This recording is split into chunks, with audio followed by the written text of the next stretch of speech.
be a process, it can be a work cell, it can be a lot of different things, but basically it's just instead of focusing on all the negative things that you're going to see, it's finding a way to kind of turn that positive and bring better things out of people. So that was kind of the aha moment for me, because at all of our jobs, I'm sure we do walkthroughs and spend time with different people and look at different things, and you're always looking for the negative, and if you focus too much on that, it's hard to get a group buy-in and make people believe in what you're doing, that it's going to improve a process or it's going to make your job easier, or we're trying to give you tools to do it. So that was my aha. It's like the ultimate visual display. You go out and see workflow, see what jobs are being done, try to eliminate any kind of barriers, process flows, and really develop rapport with operators.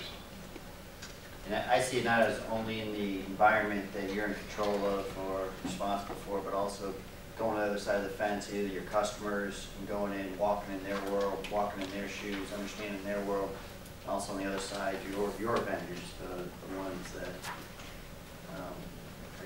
you're the customer for them, and walking in their world as well. So it's, again, it's visual, being in that world, understanding it.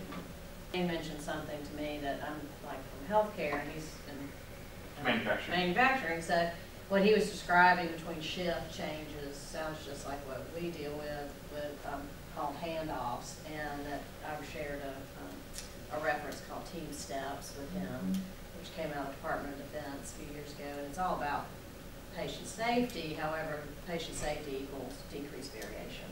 It's the same kind of concept. From one word. I told him there were some videos in there that talk about how to do safe handoffs, and there's that human nature part of handoffs, especially if two people don't particularly care for each other. Someone might not try to leave their place tidy when they leave, or they aren't showing the basic principles of respect, but they're omitting things and stuff like that. So how to get through that with human nature. Where the information was coming from, so like for the customer service people, what are their day-to-day like? Or how do they put into the system the information it is that we need to be able to handle whatever the escalations will come in our way with that information that we're sending, and how can we do that aspect better? And they kind of made a cohesive team, I think. And actually, a couple of the comments that I heard from you guys kind of helped me as well, because I hadn't thought about it. You guys had up earlier. Sorry, I'm still yeah, it's like, it was like I really could implement that in, and that would probably help this process a lot more also.